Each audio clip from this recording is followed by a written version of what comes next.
Ahí está. Michael, muy buenos días, bienvenido. Hola, buenos días, Ernesto. Hola, Alberto, qué milagro. Y verdad, qué milagro. ¿Cómo estás? Bienvenido a Momentum. Muchas gracias, muchas gracias. Pues mi querido Michael, pues como ya sabe usted, los martes publicamos en Rompeviento TV, pues la columna que tiene Michael Chamberlain, que es Poder y Derechos Humanos, es esta columna semanal. Y el día de hoy estamos publicando pues otro interesante artículo de Michael Chamberlain. Ya sabe usted que hemos tenido esta semana que pasó, analizamos a profundidad el tema sobre las Fuerzas Armadas, alguna entrevista con Jorge Luis Sierra Guzmán, charla también con los Maxi Abogados y una tertulia con Michael y con los Maxi Abogados también abordando el tema de las Fuerzas Armadas y a propósito de esto de la Guardia Nacional que pasará a control total del ejército mexicano. Michael está escribiendo una columna, en su columna, un artículo que es la impertinencia de la Guardia militarizada. Y ahí aborda también pues el papel también las valoraciones de instancias internacionales, también que como la alta comisionada para los derechos humanos y expresidenta de Chile, Michelle Bachelet, y que pues hay signos de preocupación sobre las decisiones que está tomando el mandatario mexicano en este sentido. ¿Qué decir, Michael? Cuéntale a la audiencia de qué va este trabajo, pero esta nota que estás escribiendo en este artículo. Gracias, Ernesto. Mira, pues más allá de signos, son actos y hechos de preocupación que ha sido motivo de discusión en muchos ámbitos, tanto en el ámbito periodístico como en el académico, con los juristas y demás.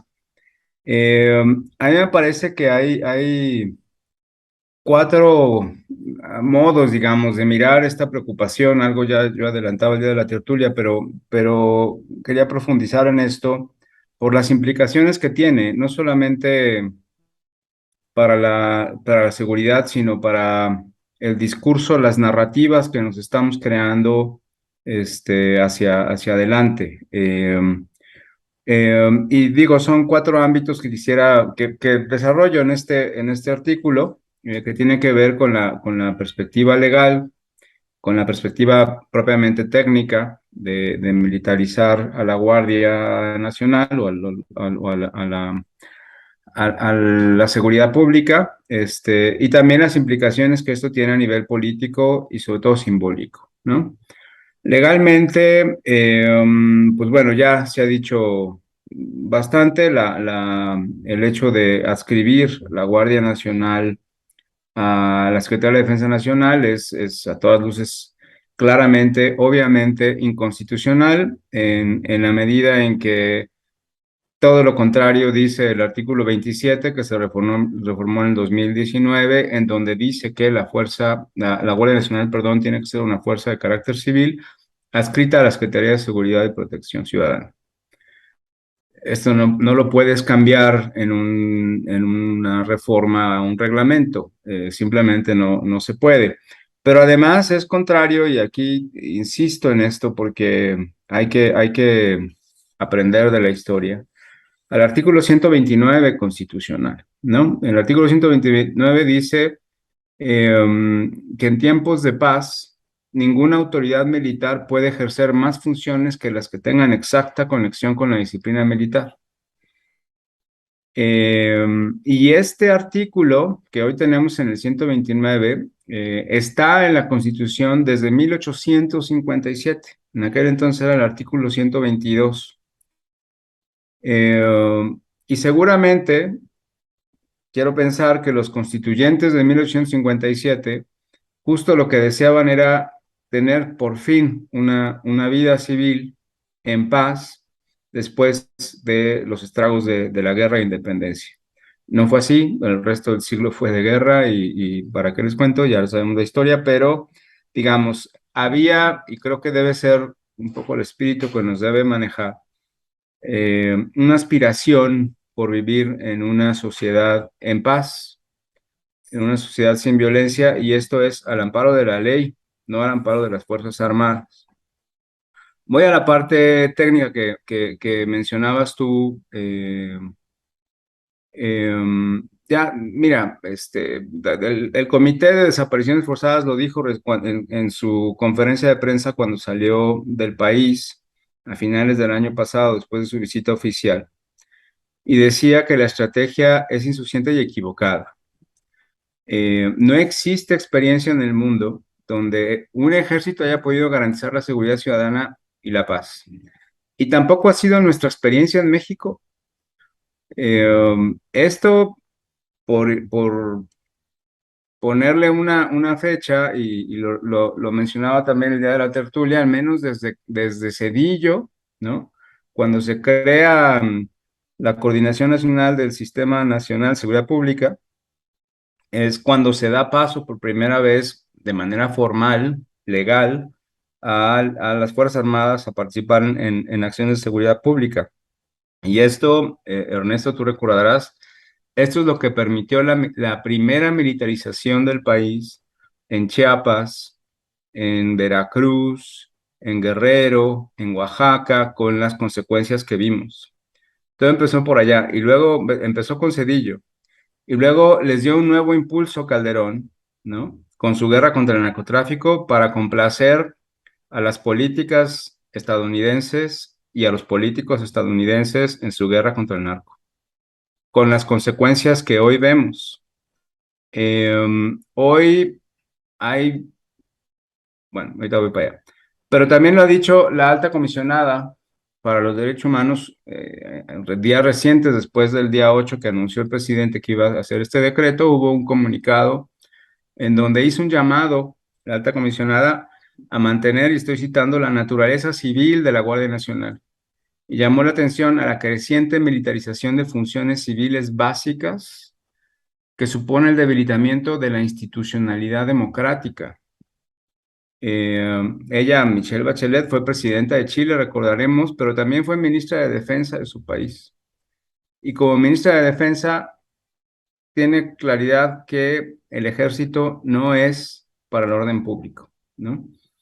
Ha insistido también en el fortalecimiento de las instituciones civiles, y esto, Ernesto, Alberto, esto lo han insistido los órganos internacionales desde que Cedillo hizo esta ley y le abrió las puertas al ejército. En aquel entonces decíamos, lo difícil va a ser volver a meter al ejército a los cuarteles, y eso ya lo estamos viendo hoy desastrosamente, ¿no? Esto ha sido una insistencia, fortalecer a las instituciones civiles, a las corporaciones de seguridad, y desde 1995 nos vienen diciendo que esta acción es temporal.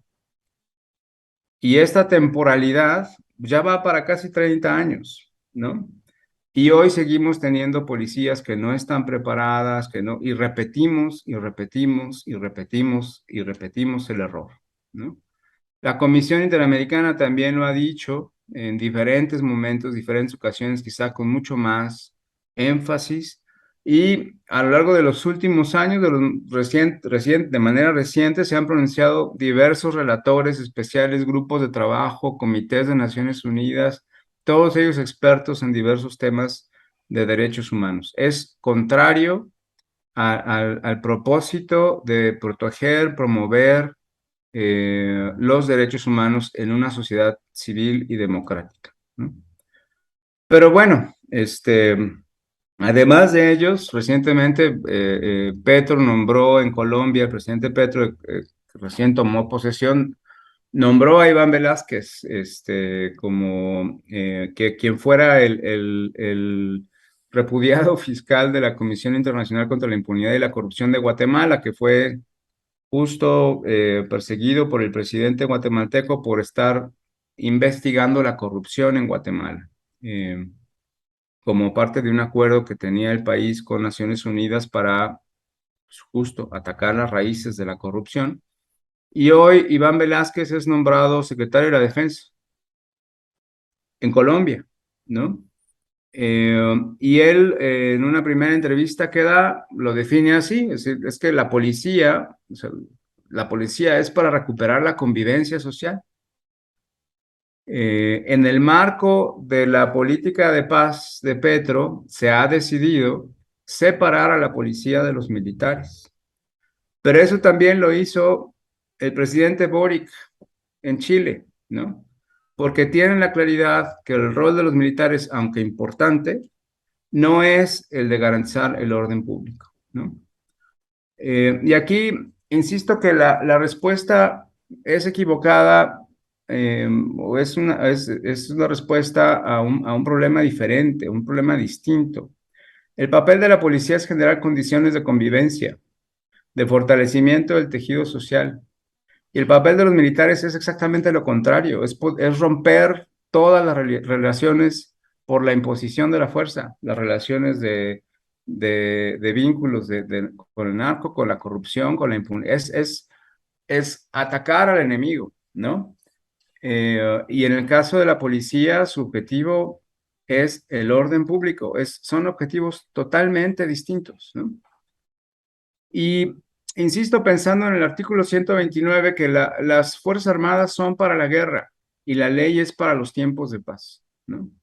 Si queremos seguridad, lo que toca hacer es implementar la ley con herramientas eficaces contra la corrupción y contra la impunidad. Fortalecer a las policías civiles, sobre todo a nivel local, a nivel comunitario, donde se le puede exigir cuentas a la policía, ¿no? Y desmilitarizar paulatinamente para pasar de la política de disuasión armada, que es a la que nos han mantenido y ha sido ineficaz, al de la convivencia pacífica. Estamos hablando de otro modo de vida, ¿no?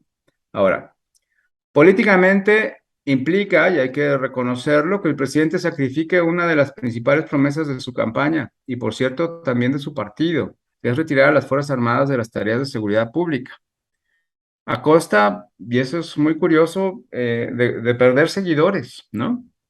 Haya cambiado de opinión o no el presidente, o esté mostrando su verdadera intención, no lo sé. No quiero meterme al tema de las intencionalidades. Está dando la espalda a sus votantes, a la ley y a su propia palabra, ¿no?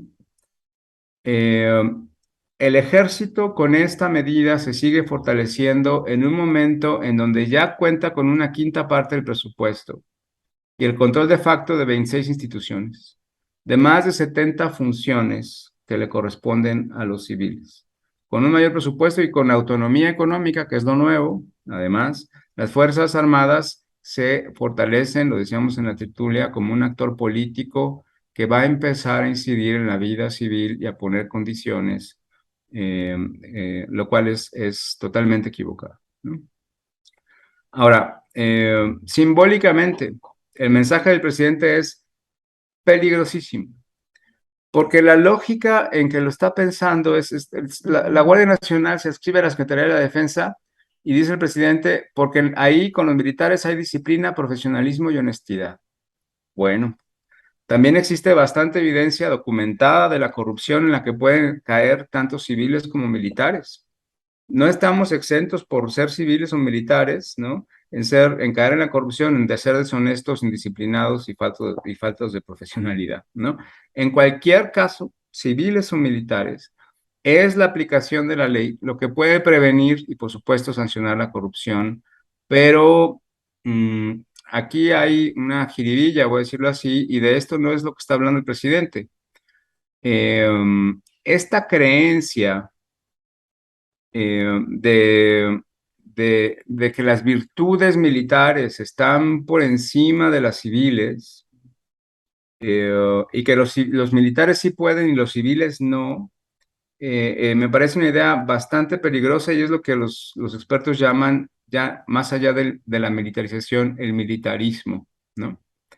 Y en esta idea, sí, y por eso digo que la decisión de adscribir a la Guardia Nacional es una manera de coronar este esfuerzo militarista del presidente, ¿no? Se puede entender perfectamente por qué ha transferido al menos 70 funciones civiles a las Fuerzas Armadas y una cuarta parte del presupuesto, ¿no? Y consecuentemente dice que tiene razón, así lo dijo cuando se le cuestionó en la mañanera, ¿no? es que tengo razón y es por el bien del pueblo, ¿no? Y entonces, si tienes razón y es por el bien del pueblo, pues ¿qué importa que se viole la Constitución, ¿no? Hay tres elementos que considero, tres razones por las cuales el discurso es peligroso, ¿no? Uno, porque lleva a la renuncia de la civilidad y a la apuesta del imperio de la ley por encima de la Fuerza Armada, ¿no? Dos, me preocupa esta imagen que tiene y que nos vayamos también el resto con esta imagen que tiene el presidente del pueblo, ¿no? Como si fuera un pueblo abstracto, indefenso, pasivo, a merced del peligro, y entonces hay que protegerlo con medidas paternalistas y, perdón, pero autoritarias, ¿no? Y el pueblo es otra cosa. En realidad el pueblo se compone de derecha y de izquierda, de conservadores, de liberales, de delincuentes, de ciudadanos, de civiles, de militares, todos desobedientes, corrompibles, tramposos, pero también virtuosos, trabajadores y muchas veces héroes. Y con eso es lo que hay que trabajar. Lo que se trata no es proteger, sino mejorar las relaciones para vivir en paz por medio de la aplicación de la ley y de políticas igualadoras. Lo que tenemos hoy en día es una falta de imperio de la ley. Con la impunidad y la corrupción que existe, es imposible que podamos convivir. Ya lo hemos visto en Guanajuato, en Ciudad Juárez, en Tijuana en los últimos días, ¿no? Y finalmente es peligroso porque bajo esta idea, Ernesto, Alberto, y con esto termino, pues vamos a ver más decisiones del estilo, que sigan fortaleciendo la autonomía de las Fuerzas Armadas y este poder político hacia el final del sexenio, y me parece de suma preocupación. Leo en el chat muchos comentarios críticos a la posición que expresas, Michael. No lo dudo. No, hay muchos que reclaman que es muy fácil decir que lo que planteas en tu artículo, pues desde un escritorio. Otros sí exigen que se presenten propuestas de solución. En fin, que hay, este tema causa mucho resquemor entre los seguidores del presidente Andrés Manuel López Obrador, porque justamente el discurso pues parece que ha permeado bastante bien. Pero más allá de eso, a mí lo que me preocupa es, y coincido contigo, lo que leo en el chat es un reflejo de ese riesgo enorme que veo yo, y es mi posición, por supuesto, de que se naturalice a la presencia de las Fuerzas Armadas en nuestra vida cotidiana, de que se les reciba, se les acepte ya como un mal necesario, y por lo tanto, al momento de naturalizarlos e incorporarlos a nuestra vida cotidiana, presente, permanente, ya no los vayamos a poder regresar a sus cuarteles, por un lado, y por el otro, esa naturalización de la presencia de los militares en las calles y en nuestras casas y haciendo tareas de policía, simplemente es una forma de justificar los excesos que se cometen desde el momento en que la formación de las Fuerzas Armadas es otra, que es la guerra, no es la seguridad pública. Me parece que ese es un tema ahí que tendría que preocuparnos sobremanera, porque la decisión de inscribir a la Guardia Nacional como parte de la Secretaría de la Defensa Nacional es una cancelación explícita de que la labor de seguridad pública en México tendrá que caer en algún momento a los civiles, porque ya no se puede decir que sea un mando, una corporación civil, porque está dentro de las Fuerzas Armadas. Entonces eso ya me parece también un punto peligroso en ese sentido. Y finalmente también un apunte que ahora que te escuchaba, Michael, quiero pedir también tu reflexión sobre estos puntos. Recordé un informe que presentamos en mayo pasado de la Fundación para la Justicia y el Estado Democrático de Derecho, y el que participé yo, que se llama Bajo la Bota, militarización de la política migratoria en México. Hay un artículo de Jorge Luis Sierra Guzmán, que es colaborador de Rompeviento, y que a mí me parece importante recordar porque también es fundamental irnos al dato duro. Y el dato duro que recuerda Jorge Luis es que Andrés Manuel López Obrador nunca ha tenido una intención desmilitarizadora. Y dice Jorge Luis, en ninguna de las plataformas de campaña de López Obrador, ni en 2000, 2006, 2012, ni en 2018, ojo, y sus documentos básicos, que son los que marcan su ejercicio o su propuesta de ejercicio de gobierno, en ninguna de esas plataformas López Obrador propuso quitar a las Fuerzas Armadas de las misiones internas. Simplemente se limitó a argumentar que no se deberían usar para reprimir al pueblo, pero nunca dijo, jamás ha dicho López Obrador que su intención es sacarlos de las calles, ni mucho menos de las tareas de seguridad pública. Y con esto de la Guardia Nacional, pues confirmamos esa tesis. ¿Qué piensas tú, Michael? Bueno, a ver, sí lo dijo. Lo dijo en el 2010, lo han estado repitiendo ahora en Twitter y demás, no solamente el discurso de él, sino de otros miembros distinguidos del actual gobierno o del partido Morena, eh, haciendo justamente una crítica de la decisión de utilizar a las Fuerzas Armadas en tareas de seguridad pública, ¿no? Sí, pero perdón, Michael, esto es Más un allá de las... discurso político. Ahorita se refiere a su plataforma de gobierno, Sí, los documentos, porque el no, discurso puede decir sí, mucho.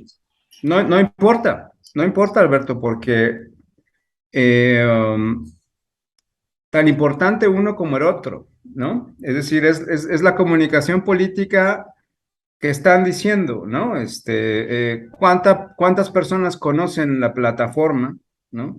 Y cuántas versus lo que ha dicho Andrés Manuel de manera pública, los medios, ¿no? Y por lo menos podemos decir que hay una contradicción. En fin, más allá de eso, porque honestamente, no quisiera yo meterme en la discusión de las intenciones del presidente, porque quién sabe, ¿no?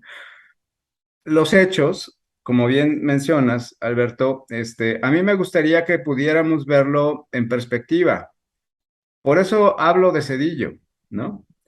Desde 1995 tenemos al menos esta discusión.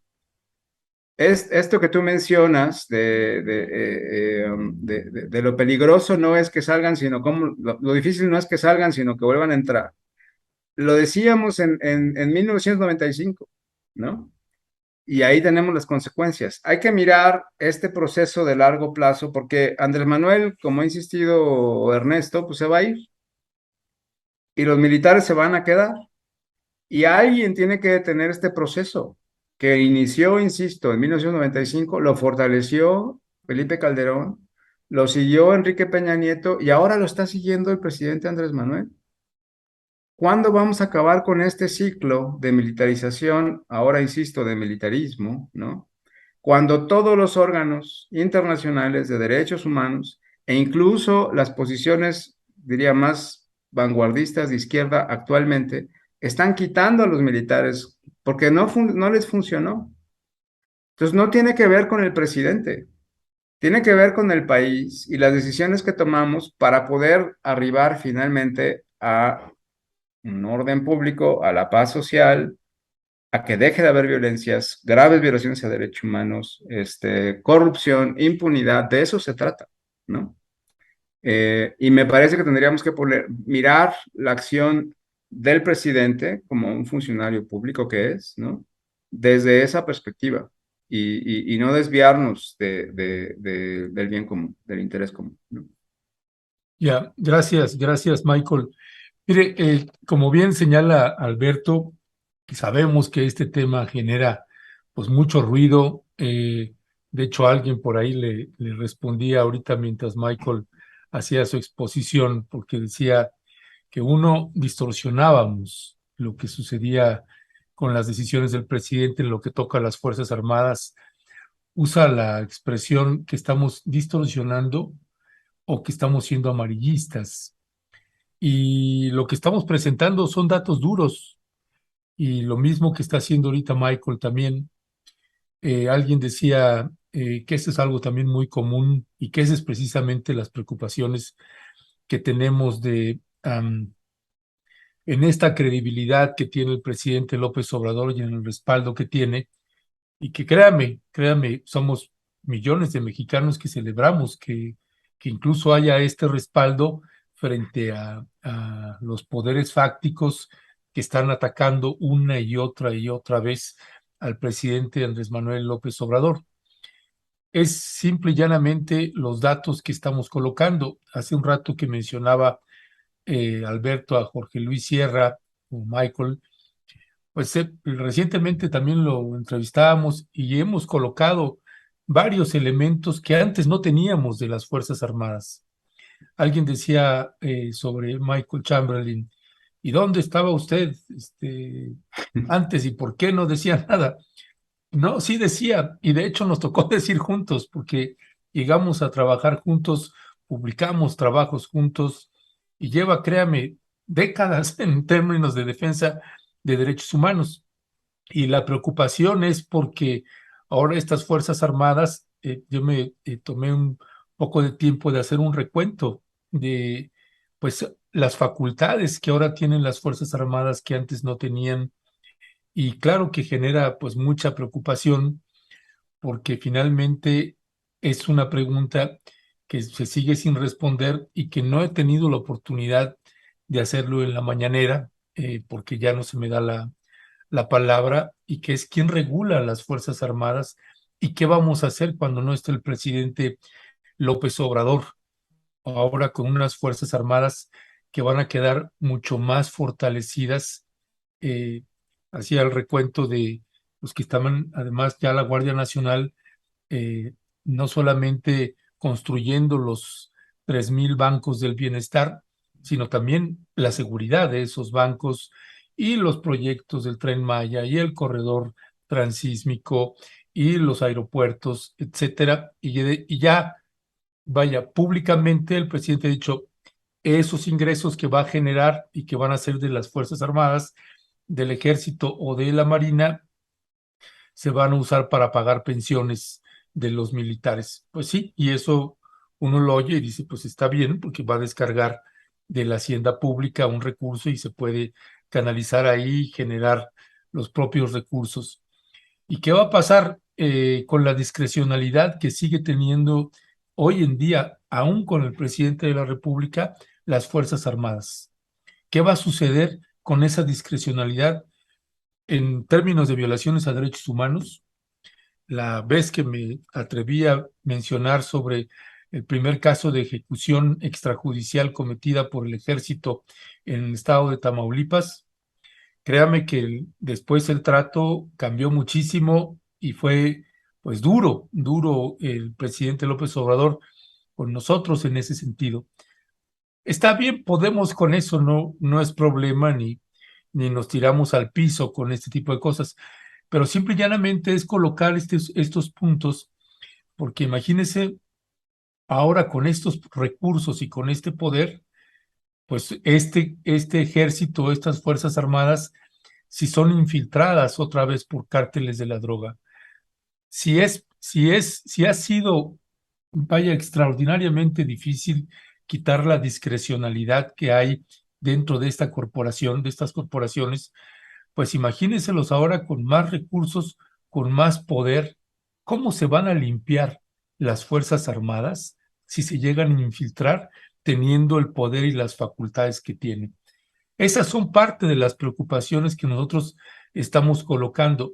Michael decía hace un rato, yo no me quiero meter en un asunto de decir las intenciones del presidente Andrés Manuel López Obrador. Déjeme, yo me meto, yo me atrevo a decir un poquito sobre eso. Yo creo que tiene una buena intención el presidente López Obrador. Lo que pasa es que no la compartimos y estamos presentando elementos de por qué consideramos que es un riesgo fuertísimo el que se les dé todas estas facultades a las Fuerzas Armadas y que el presidente diga, pues en las administraciones pasadas, como lo dijo en la conferencia de ayer, pues había 215,000 militares, ahora son más de 400,000 porque ya se cuenta con la Guardia Nacional. Pues, pues esos son los elementos que estamos colocando. Perdón que ya me extendí, Michael, Alberto, que me eché rollo de más, pero creo que son elementos importantes que pensamos que se tienen que poner en la mesa y analizar y dejar de estar viendo esto como que estamos golpeando a un mandatario López Obrador. Esté quien esté, esta posición la hemos tenido y ahorita pues estamos manifestando los elementos. Pues Michael, ya me colgué, Alberto también. Si quieres, Michael, para cerrar una reflexión final.